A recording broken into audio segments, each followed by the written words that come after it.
আসির মাস্টারের ছেলে মারা গেছে। আমাদের বাড়িতে এই কি অবস্থা?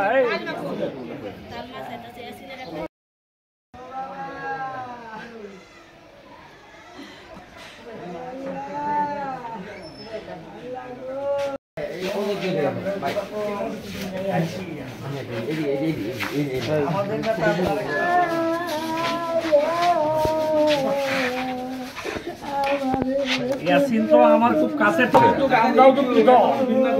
আপনার পাশাপাশি আমরাও ইয়াসিনের পাশে দাঁড়াইছি, বুঝছেন না? আমাদের তারেক সাহেব আমাদেরকে পাঠানোর ছেলের লাশ আমরা এনে তারেক সাহেবের পক্ষ থেকে আসছি। ইয়াসিন আমাদের দলের ছাত্র দলের ত্যাগী কর্মী ছিল।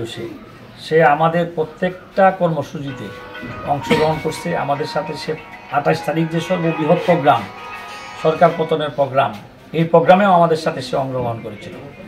কাজেই ইয়াসিন মারা গেছে, এটা এখনও আমরা মানিয়ে নিতে পারতেছি না। ইয়াসিন আমাদের মাঝে নাই। আজকে 27শে রমজানের পর থেকে ইয়াসিনের খোঁজ পাওয়া গেছে না। এখন এই যে গত 4 দিন আগে জানা গেল যে ইয়াসিন রাশিয়ায় যুদ্ধে সে নিহত হয়েছে। আমরা তারেক রহমানের পক্ষ থেকে তার পরিবারের কাছে আমরা আসছি কিছু সহযোগিতা নিয়ে, তার পাশে দাঁড়ানোর জন্য আর্থিক কিছু সহযোগিতা তারেক সাহেবের পক্ষ থেকে তারেক সাহেব আমাদেরকে পাঠাইছে। এই সহযোগিতাটা তাদেরকে করার জন্য আমরা আসছি এবং তার পরিবারকে সমবেদনা জানাইতেছি এবং এই রাষ্ট্রের কাছে এবং যে পররাষ্ট্র মন্ত্রণালয়ের মাধ্যমে যাতে এই ইয়াসিনের লাশটা ফিরে পায়, এটাই হলো তার পরিবারের চাওয়া। আমরা আমাদের ইউনুকেও বলছি, আমি এখান থেকেও ফোন দিছি ইউনু সাহেব, সে বলছে চেষ্টা করতেছে লাশটা কীভাবে আনা যায়। পররাষ্ট্র মন্ত্রণালয়ের মাধ্যমে লাশটা আনার জন্য সক্রিয়ভাবে চেষ্টা হচ্ছে। লাশটা আসলে তার মাও এটা যে কাইন্ডা বললো, আপনাদের সঙ্গে গিয়ে বলছি যে আমার পুতের লাশটা আমি চাই। আপনাদের মাধ্যমে এই সরকারকে অবহিত করা যে ইয়াসিনের লাশটা যে কোনোভাবেই যাতে এদেশে ফিরে আনে। এই আর একটা এই পররাষ্ট্র মন্ত্রণালয়ের মাধ্যমে সে এতদিন চাকরি করছে, তার যে একটা পাওনা দাওনা আছে এইগুলির জন্য তার পরিবার পায়।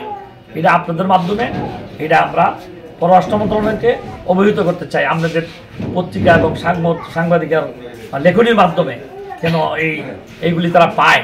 তার যে পরিশ্রমী ওই সরকারের যে লেনা পাওনা দাওনা এইগুলি যেন ইয়াসিনের পরিবারে পায়, এটাই হচ্ছে আমাদের চাওয়া। আমাদের সাথে প্রত্যেকটা প্রোগ্রাম করছে, প্রত্যেকটা প্রোগ্রাম ঢাকা সহ গেছে আমাদের সাথে।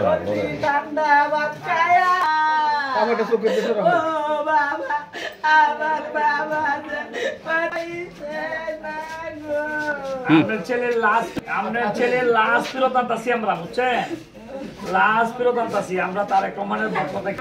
হ্যাঁ, এটা তারেক সাহেবের পক্ষ থেকে, তারেক রহমানের পক্ষ থেকে সহযোগিতা করতেছি এবং লাশও আমরা ফিরে আনবো ইনশাল্লাহ। লাশটা আমরা আনতে চাই, এটাই আমরা এই সরকারের কাছে চাওয়া। ইনশাল্লাহ আমরা লাশটা পাবো ইনশাল্লাহ।